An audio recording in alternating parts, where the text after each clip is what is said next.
We're talking today with QX Resources, ASX code QXR. QXR has a market cap of 20 million. QX Resources is focused on exploration and development of battery minerals with hard rock lithium assets in the Pilbara, a prime location of Western Australia, and gold and copper moly assets in Queensland. We're talking with their CEO, Steve Prominence. Steve, welcome back.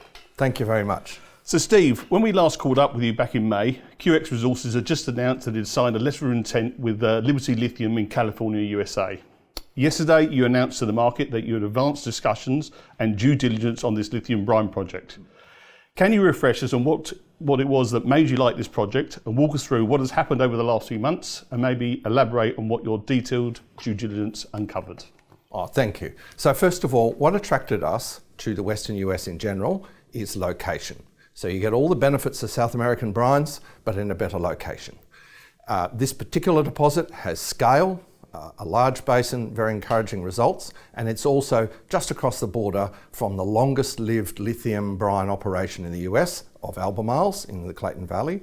Now, since then, we've gone through it and said, okay, what else do we need? First, consolidate the title. So when you find something that's good, you want to make certain that you actually have all of it. I learned that when I was working in South America in the past. So we've worked with the leaseholders to actually go and expand the lease so it covers all the anomaly and fill in the bits in between. Second thing, if we find something here, can it actually get permitted? Because you don't want to go and find something and then go, oh, well, that's great, but we can't develop it.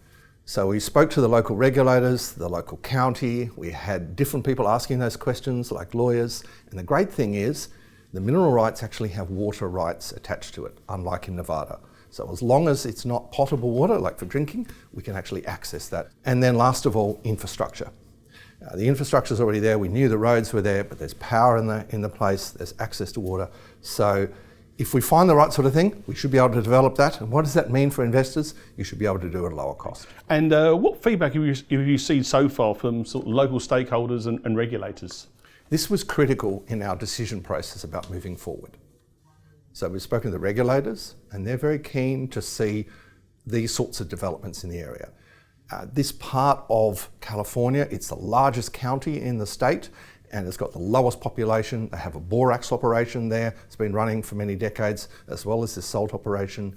And on a broader perspective, the state of California and the federal government are actively supporting battery mineral supply chain projects. And I think regardless of who's in charge, they want to see this sort of development inside the continental US. So it's actually been pretty encouraging. So Steve, as I understand, final terms are anticipated during mid-August.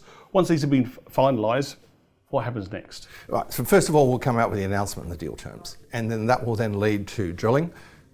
Probably earliest is the end of September because it's hot as Hades there at the moment. You've probably seen 117, 125 degree temperatures Fahrenheit. So late September or October, we'll drill at least 2 holes in that phase. And then if those numbers look encouraging, there'll be more permitted after that. We also want to pump those brines and test them for chemistry, what sort of direct lithium extraction methods, is it amenable to evaporation? Because once we've worked out the chemistry and then how it responds, then we can work out a development pathway. Of course, all of that is dependent on getting the right results. And just with that testing, when you get those samples, will you do that on site or will you do that? No, they're all sent to various different places. Evaporation you can do on site, but everything else has to be done elsewhere. And Steve, to finish up, can you give us a quick summary on what progress has been made with QX's other resources? The great part about QXR is it's got a good board and a great portfolio of assets. We're in the Pilbara, which is the prime location for hard rock lithium assets, and it's the shortest timeline to production in the world.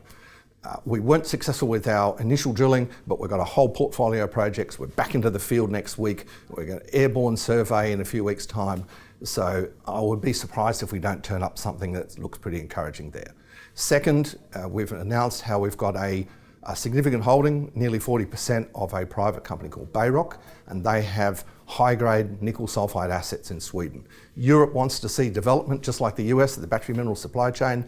This stuff that we've been drilling is over 2% nickel. We're currently drilling a second project at the moment. That looks pretty encouraging. Last of all, we've got copper moly gold project in Queensland. We haven't said much about it. We're actually working up a whole program there. So it's pretty rare to find a small company, this sort of market cap, with that sort of suite of exposure to the whole battery mineral supply chain. You look at the big boys, they always have a lithium brine asset and a hard rock asset, and then sometimes they might have nickel sulfides plus or minus copper. So we're trying to set that up so that this can be a significant company. Stu Prominence, many thanks. It's always a pleasure. Cheers. Thanks.